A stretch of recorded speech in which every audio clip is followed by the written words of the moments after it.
नमस्कार मित्रांनो, आपण आज रोकडवाडी तांडा आहे ना, रोकडा तांडा, हां, गोविंदवाडी गोरखजी राठोड यांना आपण किती दिवस झाले तुम्हाला पॉईंट देऊन? एक महिना झाला बघा. यांना पॉईंट दिला होता. तिने विहीर खाणली. एक 8 दिवस झालं विहिरीचं काम होऊन. 50 फूट 10 तारखेला विहीर झाली. आज तारीख 17. 10 तारखेला कंप्लीट झाली बघा. 25 ते 30 फूट पाणी आहे सध्या विहिरीला. 2 इंच फुल पाणी आहे. त्यांना व्हिडिओ काढणं झालं नाही म्हणून आपण इकडे आलो होतो पॉईंट द्यायला.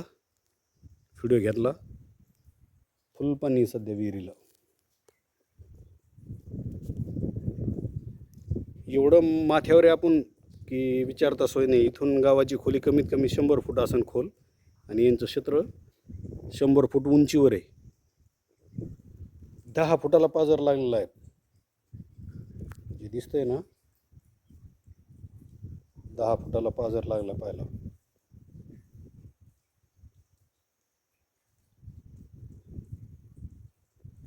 खाली किती फुटावर पाणी लागलं होतं?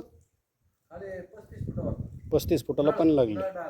नळ लागलेला आहे डायरेक्ट 35 फुटावर. ठीक आहे.